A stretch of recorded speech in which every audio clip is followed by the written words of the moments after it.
هێزی لە بنەهاتووی هاوپشتی جەماوەری هاوچارەنووس دەتوانێت پیلانگێری داگیرکەران بەڕەوڕووی شکست بکاتەوە. هێزەکانی ئەرتەشی تورکیا تا ناوەندی ئوستانی دەهۆگ لە هەرێمی کوردستان پێشڕەویان کردووە و هێزە ئاسمانیەکەشی لە قوڵایی 200 کیلومتری سنوورەکانی عێراق دەست دەداتە ئۆپراسیۆن. ئەرتەشی تورکیا کە بە خەیاڵی ئاسوودەوە چەند بەشێک لە کوردستانی سووریا واتە ڕۆژاوای داگیر کردووە، دەستی داوەتە گۆڕینی دەموگرافی ناوچە داگیرکراوەکان و خۆی بۆ داگیرکردنی هەمیشەیی ئەم ناوچانە ئامادە دەکات. دەوڵەتی تورکیا لە هەر شوێنێک تێغی ببڕێت سنوورەکانی خۆی پەرە پێدەدات و بە بیانووی پێشێلکرانی مافی دەسەڵاتدارەتی و تەقەدوسی سنوورەکان لە هەر سنوورێک کە بیهەوێ تێپەڕ دەبێت.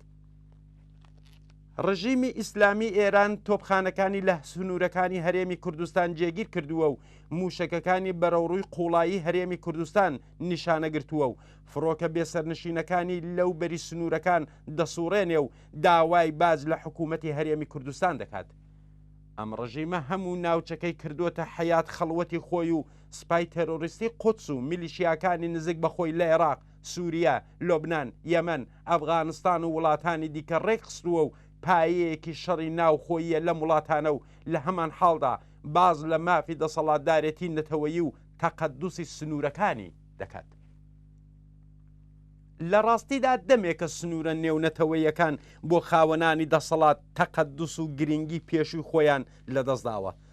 سەرمایەداری دێر زەمانە بە هەناردنی کاڵا و خزمەتگوزاری و بەناردنی سەرمایە بربەستەکانی سنووری نەتەوەی تێکشکاندووە و لە هەر شوێنێک بازار و هێزی کاری هەرزانی دەستکەوێت و سەرچاوە و مادەیەکی خاو بتوانێ بەرهەمبێنێ، پێویستی بە دروشمی ڕیاکارانەی مقەدەسبوونی سنووری نەتەوەی نییە.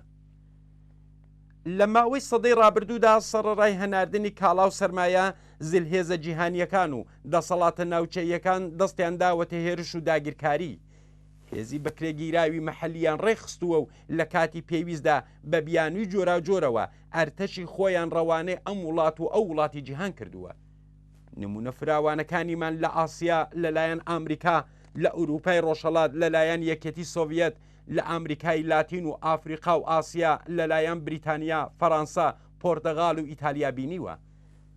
لەگەڵ ڕوخانی یەکێتی سۆڤیەت ئامریکا ئیتر ئەو دەسەڵات و ئۆتۆریتەیە نەبوو کە بتوانێت بەر بە شەڕ و پێکدادانە ناوچەیەکان بگرێت و زۆر جار تەنانەت خۆی ڕۆڵی سەرەکی لە وەڕێخستنی شەڕەکاندا هەبووە و یان ڕێگا خۆشکرد بووە.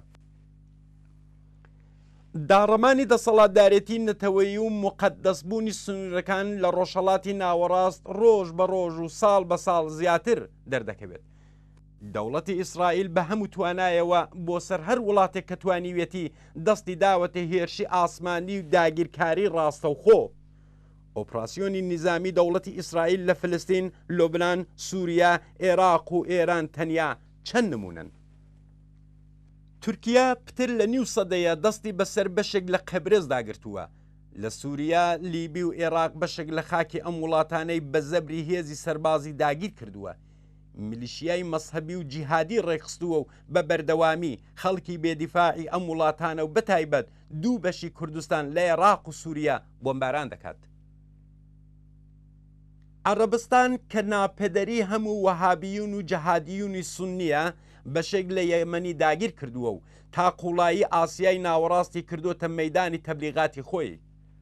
پاکستان بە تەیارکردنی تاڵەبان ئەفغانستانی کردوتە ژێر چەپۆکەی خۆی و لە ڕێگەی هێزی ئاسمانیەوە یارمەتیدەری بە دەسەڵات گەیشتنی تاڵەبان بووە و بەکردەوە خۆی خستۆتە ناو شەڕی ئەفغانستانەوە.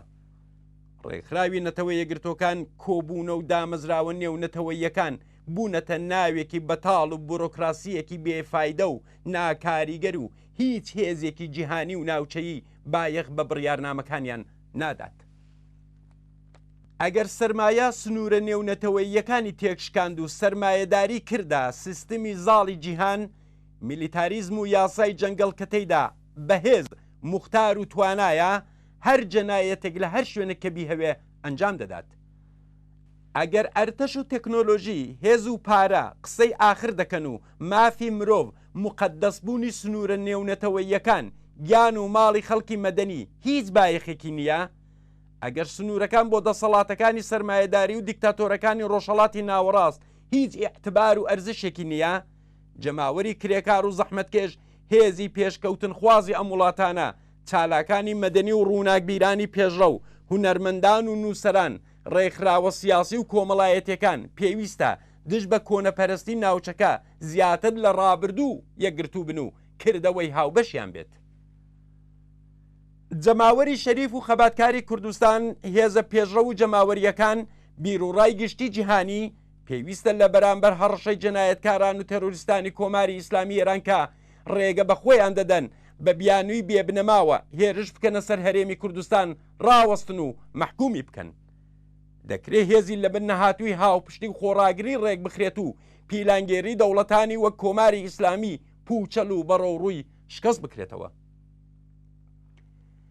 چالاکبوونی داعش، تاڵبان، کۆماری ئیسلامی ئێران، دەوڵەتانی تورکیا، پاکستان و باقی کۆنەپەرستانی ناوچەکە ئەگەرچی سەرچاوەگرتو لە گۆڕینی نەزمی جیهانی ڕابردوویە، بەڵام لە هەمان حاڵدا نیشانەی ترسی ئەم دەسەڵاتانەشە لە میلیۆنان ژن و پیاوی وشیار و شەریفکە خوازیاری نظامی ئینسانی و کەرامەت و ئازادی و داواکاری هەڵوەشانەوەی یاسای کۆنەپەرستی ئیسلامی و سەدەکانی ناوەڕاستن.